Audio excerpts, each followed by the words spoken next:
7 বছর পর দেশে ফিরছে চৌধুরী বাড়ির বড় সন্তান অদ্রিক খুসরু। বাবার বন্ধুর মেয়ের সাথে বিয়ে দেওয়ার কারণে কবুল বলার পর রাগ করে বিদেশে চলে যায়। আজ এত বছর পর বুকে ডিভোর্স দিতে বাড়ি ফিরছে সে। চৌধুরী বাড়ি আজ জাঁকজমকপূর্ণ করে সাজানো হয়েছে। রঙিন মরিচাবাতি আর সাজসজ্জায় পুরাতন জমিদার বাড়ি আজ নতুন রূপ ধারণ করেছে। চৌধুরী বাড়ির বড় সন্তান পড়াশোনা শেষ করে ডক্টর হয়ে বাড়ি ফিরছে। এটুকু আয়োজন অবশ্যই করার প্রয়োজন ছিল, তবে বাড়ির বাহিরের আর ভিতরের পরিবেশ সম্পূর্ণ অন্যরকম। বর্তমানে বাড়ির সকলের নীরব আর শান্ত, তাদের মুখে হাসির ছিটেফোঁটাও নেই। বাড়ির ড্রয়িং রুমে বসে টিভি দেখছে সৃষ্টি। তখনই তার ফোনে পরিচিত এক নাম্বার দেখে মেসেজ আসে। সৃষ্টি টিভির স্ক্রিনের উপর থেকে দৃষ্টি সরিয়ে ফোনের মেসেজ পড়তে থাকে। মেসেজের সংক্ষিপ্ত ভাষায় লেখা ছিল, আমি ফ্লাইটে উঠে পড়েছি, 6 ঘন্টার মধ্যে দেশের বিমানবন্দরে পৌঁছে যাব।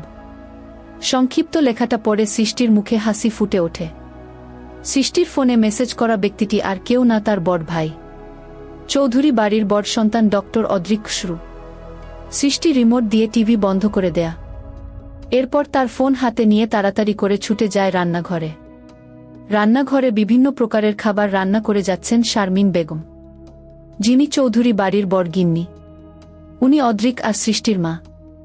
রান্নাঘরের গ্যাসের চুলায় বিরিয়ানি রান্না করছেন শারমিন বেগম, কারণ অদ্রিক তার মায়ের হাতের বিরিয়ানি খেতে অনেক পছন্দ করে, যা তার সবচেয়ে প্রিয় খাবার। আর তার সম্পূর্ণ মনোযোগ এখন চুলায় থাকায় বিরিয়ানির উপর। তখনই রান্নাঘরে প্রবেশ করে সৃষ্টি। সে শারমিন বেগমের কাছে গিয়ে বলে, আম্মু, অদ্রি ভাইজা মেসেজ করেছিল আমায়। ভাইজা ফ্লাইটে উঠে পড়েছে, 6 ঘন্টার মধ্যে দেশের বিমানবন্দরে পৌঁছে যাবে। সৃষ্টির কথা শুনে শারমিন বেগম খুশি হয়ে যায়। আজ 7 বছর পর তার সন্তান দেশে ফিরবে। তার সন্তানকে একবার দেখার জন্য, জড়িয়ে ধরার জন্য কত ছটফট করছে শারমিন বেগম। আজ অবশেষে তার সকল অপেক্ষার সমাপ্তি হবে। তার ছেলে তার কোলে ফিরে আসবে।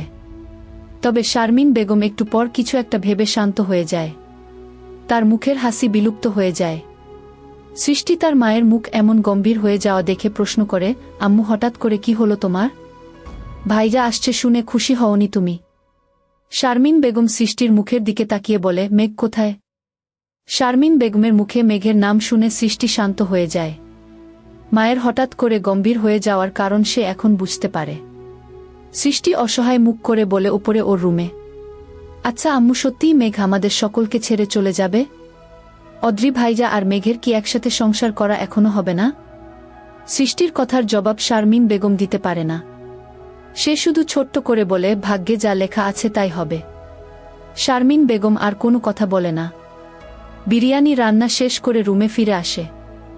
আয়নার সামনে স্থির হয়ে দাঁড়িয়ে আছেন জামশেদ সাহেব, যিনি হলেন এই চৌধুরী বংশের কর্তা অদ্রির বাবা, যার পোশাক আর চলাফেরায় আভিজাত্যের ছাপ স্পষ্ট ফুটে ওঠে। শারমিন বেগম রুমে এসে দেখেন জামশেদ সাহেব আয়নার সামনে চুপচাপ দাঁড়িয়ে আছেন।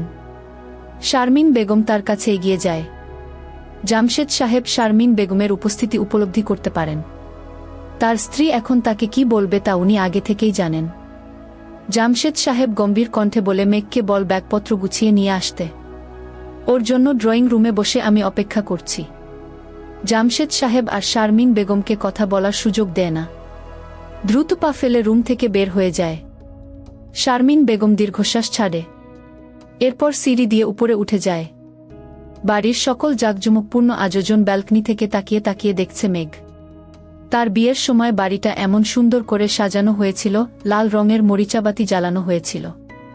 মেঘের মনে পড়ে যায় তার এই বাড়িতে প্রথম আগমনের কথা।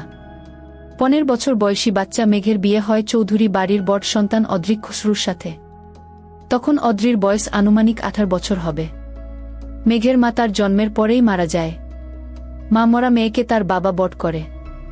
সৎ মায়ের অত্যাচার যাতে সহ্য করতে না হয় এজন্য তার বাবা বিয়ে করেনি। আর মা মরা মেয়েকে সবসময় যত্ন আর ভালোবাসা দিয়ে আগলে রেখেছিলেন। কিন্তু বাবার ভালোবাসা আর যত্ন পাওয়ার ভাগ্য খুব বেশি দিন হয়নি মেঘের। যখন মেঘের বয়স 14 বছর তখন তার বাবা হার্ট অ্যাটাক করে মারা যান। বাবার মৃত্যুর পর মেঘের আশ্রয়স্থল তার চাচার বাসায়। কিন্তু চাচা চাচি তার বাবার সম্পত্তির লোভে তাকে তাদের বাসায় স্থান দিয়েছিল। মেঘের বাবা তার সকল সম্পত্তি তার একমাত্র মেয়ের নামে লিখে দিয়ে যায়। চাচার বাসায় প্রতিনিয়ত অত্যাচার আর নির্যাতনের শিকার হয়েছে মেঘ। এমনকি সারাদিন না খেয়েও থাকতে হয়েছে তাকে। মেঘের বাবার ঘনিষ্ঠ বন্ধু ছিলেন জামশেদ সাহেব। মেঘের বাবা পেশায় একজন ডক্টর ছিলেন। বিয়ে করার পর উনি পিএইচডি করার জন্য বিদেশে চলে যান, যার কারণে অনেকদিন ধরে মেঘের বাবা আর জামশেদ সাহেবের মধ্যে দেখা হয়নি। প্রায় অনেক বছর পর জামশেদ সাহেবের সাথে দেখা হয় তার এক পুরাতন বন্ধুর সাথে, যিনি তাকে মেঘের বাবার মৃত্যুর কথা বলেন আর মেঘের বর্তমান অবস্থার কথা। জামশেদ সাহেবের মেঘের কথা ভেবে কষ্ট পায়। এরপর উনি তার বন্ধুর সহায়তায় মেঘের চাচার বাসার ঠিকানা খুঁজে বের করে। মেঘকে তার সাথে নিয়ে আসতে চান উনি, কিন্তু তার লোভী চাচা চাচি তাকে যেতে দিতে চায় না। কিন্তু জামশেদ সাহেব তার ক্ষমতা ব্যবহার করে মেঘকে তাদের কাছ থেকে নিয়ে আসে। তবে মেঘের চাচা চাচিও থেমে থাকে না। তারা থানায় মামলা করে জামশেদ সাহেবের বিরুদ্ধে। যেহেতু জামশেদ সাহেব মেঘের রক্তের সম্পর্কের কেউ ছিল না, তাই পুলিশ মেঘকে তার চাচা চাচির কাছেই ফেরত দিতে বলে, যার কারণে বাধ্য হয়ে জামশেদ সাহেব মেঘের সাথে তার বড় ছেলে অদ্রিকের বিয়ে দেয়। কিন্তু অদ্রিক এই বিয়ে করতে চায়নি। তবে বাবার সিদ্ধান্তের বিপক্ষে যাওয়া তার দ্বারা সম্ভব ছিল না, যার ফলে বিয়ের দিন বিয়ে করে অদ্রিক পড়াশোনার অজুহাত দিয়ে বিদেশে চলে যায়। আজ 7 বছর পর অদ্রি বাড়ি ফিরে আসছে। তবে তার একটাই শর্ত, মেঘ এই বাড়িতে থাকবে না। সে বাড়ি ফেরার পর যেন মেঘকে না দেখে। ব্যালকনিতে দাঁড়িয়ে অতীতের স্মৃতিচারণ করছিল মেঘ। অল্প কিছু সময় পর রুমে ফিরে আসে। এটা তার রুম নয়, বরং অদ্রির রুম। অদ্রি বিদেশে যাওয়ার পর থেকে সে এই রুমেই থাকে। অদ্রিকে কখনো সরাসরি দেখেনি মেঘ। 7 বছর আগে বিয়ের আসরে দূর থেকে একবার দেখেছিল, ওই শেষবার, আর দেখেনি। তবে অদ্রির রুমে বড় ফ্রেমে বাঁধা তার একটা ছবি আছে। মেঘ অদ্রিকের ছবির সাথে আরও কিছু কথা বলে, এরপর ছবির নিচে থাকা ডিভোর্স পেপারে সাইন করে দেয়া। তার হাত কিছুটা কেঁপে ওঠে, চোখ গড়িয়ে অশ্রু প্রবাহিত হয়। অদ্রিকের সাথে তার কখনো দেখা হয়নি, সরাসরি কথাও বলেনি তার সাথে। তবে এক অদ্ভুত মায়া কাজ করত এই অপরিচিত মানুষটার উপর। কিন্তু ওই মানুষটা তাকে ভালোবাসে না, ঘৃণা করে। শুধুমাত্র তার জন্য এতদিন তার পরিবার আর বাবা মার সাথে যোগাযোগ করেনি। অদ্রিক চলে যাওয়ার পর শারমিন বেগম প্রতিদিন কান্না করত, তার সন্তানকে দেখার জন্য ছটফট করত। জামশেদ সাহেব দেখেছে একজন মায়ের কাছ থেকে তার সন্তানকে কেড়ে নেওয়ার অপরাধবোধ তার মধ্যে কাজ করত, কিন্তু সে কিছু করতে পারত না। গত 3 দিন আগে মেঘের এডমিশন টেস্টের রেজাল্ট দিয়েছে। তার দেশে মেডিকেল কলেজে চান্স হয়েছে। জামশেদ সাহেব তাকে সেখানে ভর্তি করিয়ে দিয়েছেন। আর 3 দিন আগেই অদ্রিক হঠাৎ করে সৃষ্টির ফোনে মেসেজ করে জানায় যে সে দেশে ফিরবে, কিন্তু শর্ত একটাই, মেঘকে ডিভোর্স দেবে। আর মেঘ যেন ওই বাড়িতে না থাকে, যা মেঘ শোনে। যদি মেঘ অদ্রিককে ডিভোর্স না দেয় আর সে এই বাড়ি ছেড়ে চলে না যায়, তবে অদ্রিক আর কখনো বাড়ি ফিরবে না। এর জন্য মেঘ সিদ্ধান্ত নেয় সে অদ্রিককে ডিভোর্স দেবে, আর তার পড়াশোনার জন্য তাকে চলে যেতেই হবে। সেখানেই তাকে থাকতে হবে। তাই আজ মেঘ চৌধুরী বাড়ি ছেড়ে চলে যাচ্ছে। অদ্রিক আর তার ডিভোর্সের কথা পরিবারের সকলেই জানে। জামশেদ সাহেব উকিলের সাথে কথা বলে সম্পূর্ণ ঠিক করেছেন। জামশেদ সাহেব আপত্তি করেননি, কারণ উনি জানেন অদ্রি কখনো মেঘকে তার বউ হিসেবে মেনে নেবে না। আর মেঘ বা কতদিন অদ্রিকের জন্য অপেক্ষা করবে? মেঘের একটা ভবিষ্যৎ রয়েছে, তাই উনি তাদের ডিভোর্স করিয়ে দেয়া। তবে শুধু মেঘ ডিভোর্স পেপারে সাইন করেছে, অদ্রিক করেনি। সে দেশে ফিরে তারপর সাইন করবে। বাড়ির অন্য সদস্যরা জামশেদ সাহেবের সিদ্ধান্ত মেনে নিয়েছেন, কারণ তারাও জানে অদ্রি মেয়েটিকে ঘৃণা করে। যদিও শারমিন বেগম প্রথমে আপত্তি করেছিলেন, তবে জামশেদ সাহেবের সিদ্ধান্তের উপর কথা বলতে পারেননি। অদ্রিকের উপর দিকে একবার তাকিয়ে একটি দীর্ঘশ্বাস ফেলেন। মেঘের ভাবনার মাঝে শারমিন বেগম দরজায় কড়া নাড়েন। শারমিন বেগম বলেন, মেঘ, ড্রয়িং রুমে তোমার বড় আব্বু অপেক্ষা করছে তোমার জন্য। শারমিন বেগমের কথা শুনে মেঘ তার দিকে ফিরে তাকায়। এরপর ব্যাগপত্র গুছিয়ে নিচে চলে যায়। ড্রয়িং রুমে বসে আছেন জামশেদ সাহেব। সিঁড়ি দিয়ে মেঘকে নিচে নামতে দেখে উনি উঠে দাঁড়ান। মেঘ একবার তার বড় আব্বুর মুখের দিকে তাকায়। এরপর শারমিন বেগমের কাছে যায়। মেঘ হাঁটু গেড়ে বসে যায় তার পায়ের কাছে, হাত দিয়ে পা ছুঁয়ে দেয় আর বলে, আমার জন্য দোয়া করো বড় আম্মু। শারমিন বেগম তার মাথায় হাত রাখেন। শারমিন বেগম সবসময় চেয়েছে অদ্রিক বাড়ি ফিরে আসুক। কিন্তু উনি মেঘের সাথে ডিভোর্স হয়ে যাক তা চাননি। মেঘ এই বাড়ি ছেড়ে চলে যাক তাও চাননি। মেঘ আর সৃষ্টিকে উভয় মেয়ের মতন ভালোবেসেছেন। মেঘের জন্য অদ্রি বাড়ি ছেড়ে চলে গেছেন, যার জন্য উনি মেঘকে অপছন্দ করতেন। তবে ঘৃণা নয়। কারোর প্রতি স্নেহয়ত্ন প্রকাশ না করলে কি তাকে ভালোবাসা যায় না? মায়ের কাছে তার সকল সন্তান তো একই রকমেরই হয়। তখনই ড্রয়িং রুমে উপস্থিত হয় সৃষ্টি, রুহুল আমিন ও তার স্ত্রী নীলিমা বেগম আর তাদের সন্তান জুনায়েদ। মেঘ তাদের থেকে বিদায় নেয়।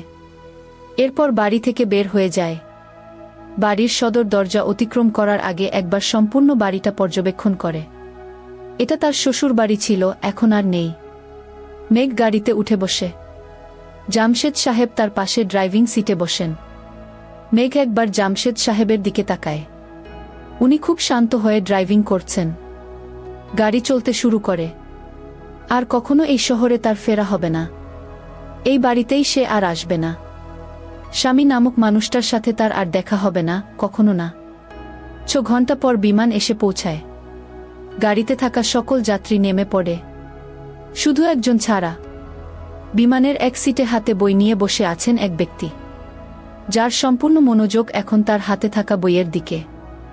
আশেপাশের মানুষ যে নেমে পড়েছে তা সে বুঝতে পারেনি।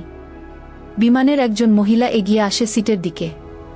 ব্যক্তির হাতে থাকা পাসপোর্টে তার নাম দেখে বিনয়ের সাথে বলে, এক্সকিউজ মি, মিস্টার অদ্রিক খুসরু, আপনি দেশে এসে পড়েছেন।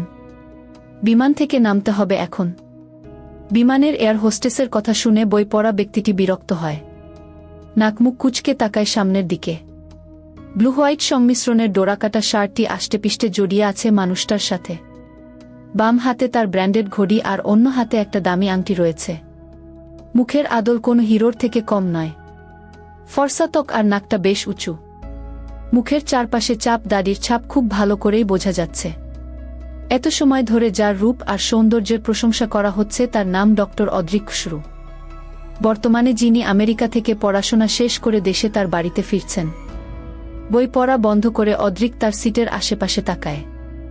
বিমানে এখনও সে ছাড়া অন্য কোনো যাত্রী উপস্থিত নাই। এয়ার হোস্টেস ডাকার কারণ সে এখন বুঝতে পারে। অদ্রি বিমানের জানালা দিয়ে বাহিরে তাকায়। আজ 7 বছর পর সে দেশে ফিরেছে। তার মাতৃভূমিকে আবার স্বচোখে দেখার সৌভাগ্য হয়েছে। আমেরিকায় সে যতই পড়াশোনা বা ক্যারিয়ার গড়ার জন্য যাক না কেন, তার মন সবসময় তার দেশেই পড়েছিল। অদ্রিক তার হাতে থাকা বই ব্যাগে ভরে নেয়। এরপর সিট থেকে উঠে দাঁড়ায়। সামনে থেকে এয়ার হোস্টেস মহিলাকে কৃতজ্ঞতার সহিত বলে, সরি, বই পড়ার প্রতি মনোযোগ ছিল যে আপনার কথা শুনতে পায়নি। বাই দ্য ওয়ে, ধন্যবাদ আপনাকে। অদ্রিক কথাটা বিনয়ের সহিত বলে। যা শুনে এয়ার হোস্টেস তাকে বলে, ইটস অলরাইট স্যার। অদ্রিকের কথা বাড়ায় না। সে তার ব্যাগপত্র নিয়ে বিমান থেকে নেমে পড়ে। দেশের মাটিতে পা রাখার সাথে সাথে তার মন জুড়িয়ে যায়। আমেরিকায় থাকতে অনেক মিস করেছে সে তার দেশকে। অদ্রিক শান্তির নিঃশ্বাস ছাড়ে। এরপর বড় বড় পা ফেলে এগিয়ে যায় বিমানবন্দরের দিকে। বিমানবন্দর থেকে অদ্রিকে রিসিভ করার জন্য চৌধুরী বাড়ি থেকে রুহুল আমিন আর তার সন্তান জুনায়েদ এসেছে। জামশেদ সাহেব মেঘকে নিয়ে গেছেন, যার কারণে উনি আসতে পারেননি। জুনায়েদ প্রায় 1 ঘন্টা ধরে বিমানবন্দরের গেটের দিকে তাকিয়ে আছে। মূলত সে অদ্রিকে দেখার চেষ্টা করছে। কখন অদ্রি আসবে আর সে তার কাছে যাবে। রুহুল আমিনের 2 সন্তান জুনায়েদ আর জেবা। জেবা চৌধুরী বাড়ির বড় মেয়ে। 3 বছর আগে তার বিয়ে হয়ে গেছে। জেবা এখন তার স্বামী আর সন্তান নিয়ে লন্ডনে বসবাস করছে। আর জুনায়েদ তার ছোট। ওর বয়স 12 বছর। চৌধুরী বাড়ির সবচেয়ে ছোট সদস্য আর সকলের ভীষণ আদরের। বিমানবন্দরের গেটে অদ্রিককে দেখে জুনায়েদ খুশিতে চিৎকার দিয়ে বলে ওঠে, আব্বু, অদ্রি ভাইয়া এসে পড়েছে। ওই দেখো অদ্রি ভাইজা। অদ্রিক জুনায়েদের কথা শুনে হাসে। এরপর ওর মাথায় হাত দিয়ে বলে, সরি জুনায়েদ, তোমাকে এতক্ষণ অপেক্ষা করিয়েছি বলে। বিমান দেশে আসতে দেরি করেছে, যার জন্য লেট হয়ে গেছে। অদ্রিকের কথা শেষ হতেই জুনায়েদ প্রশ্ন করে ওঠে, অদ্রি ভাইজা, আমেরিকা থেকে কি তুমি আমার জন্য চকলেট আর খেলনা নিয়ে এসেছ? আমার কিন্তু অনেক খেলনা চাই। অদ্রিক সম্মতি জানিয়ে বলে, অবশ্যই নিয়ে এসেছি। বাড়ি যাই, এরপর সব দিব। অদ্রিক জুনায়েদের সাথে কথা বলা শেষ করে রুহুল আমিনের সাথে টুকটাক কথা বলে। অদ্রিক আশেপাশে তাকায়। তাদের সাথে জামশেদ সাহেবকে না দেখতে পেয়ে বলে, আব্বু আসেনি তোমাদের সাথে? রুহুল আমিন বলে, জামশেদ সাহেবের মেঘের সাথে যাওয়ার কথা।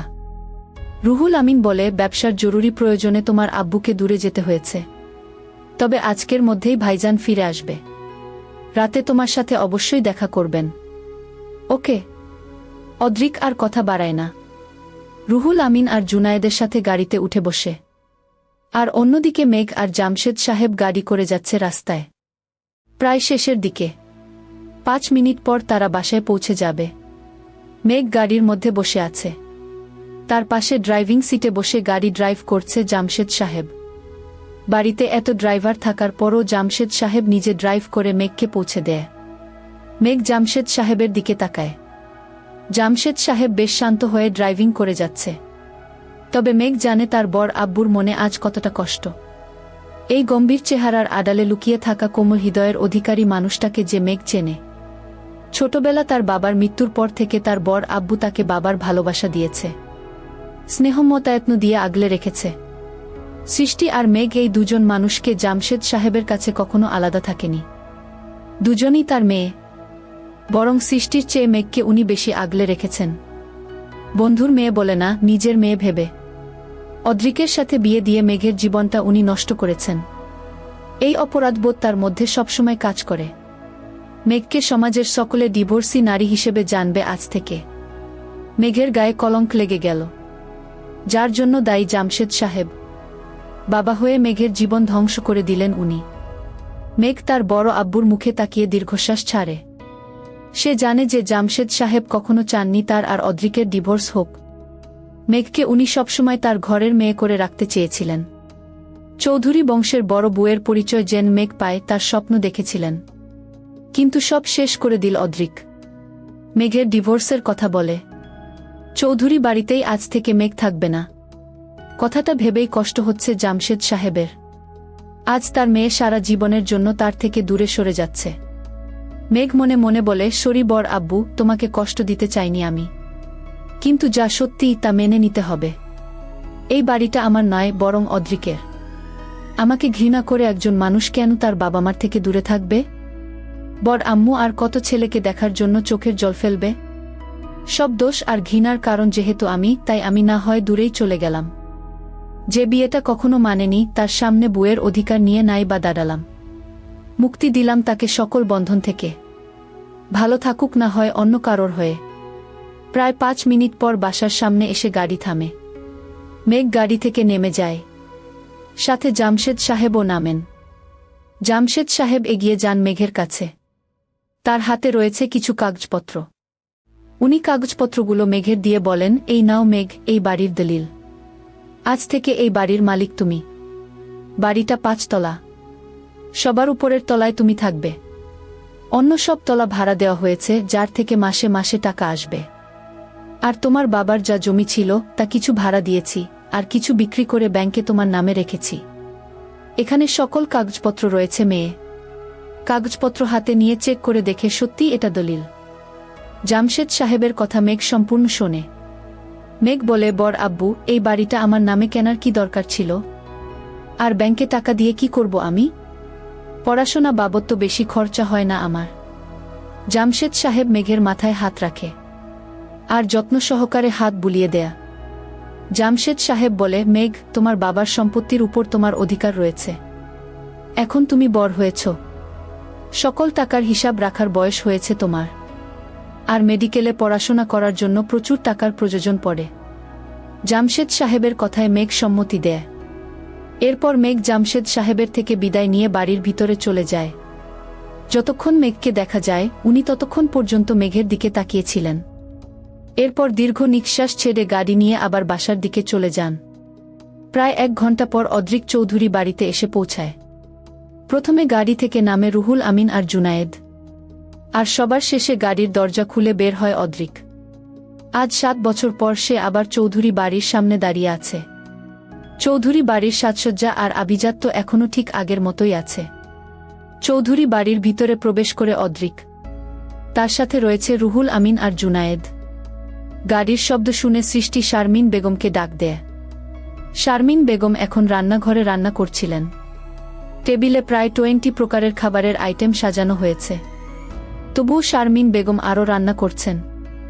সৃষ্টির মুখে অদ্রিকের ফিরে আসার কথা শুনে তাড়াহুড়ো করে রান্নাঘর থেকে ড্রয়িং রুমে ছুটে আসেন শারমিন বেগম। বাড়ির সদর দরজার কাছে তিনি এগিয়ে যান। চৌধুরী বাড়ির সদর দরজায় অদ্রিক দাঁড়িয়ে রয়েছে। শারমিন বেগম অদ্রিককে দেখে তার কাছে ছুটে যায়। অদ্রিকও তার মাকে দেখে ভীষণ খুশি হয়। আজ প্রায় 7 বছর পর তার মাকে দেখছে। অদ্রিক গিয়ে জড়িয়ে ধরে শারমিন বেগমকে। শারমিন বেগম অদ্রির কপালে চুমু খায়। তার মাথা, গাল সব জায়গায় হাত বুলিয়ে দেয়। শারমিন বেগম বলে, এই 7 বছরে কি একবারও মায়ের কথা মনে পড়েনি তোর আদু? জানিস তোকে একবার দেখার জন্য কত ছটফট করেছি আমি? মা হয়ে সন্তানকে 7 বছর ধরে না দেখার যে কি কষ্ট তুই জানিস? অদ্রিক তার মায়ের কথা শুনে হাসে। প্রিয় দর্শক বন্ধুরা, এই গল্পটি চলমান এবং এখনও বেশ কয়েকটি পর্ব দেওয়া হবে।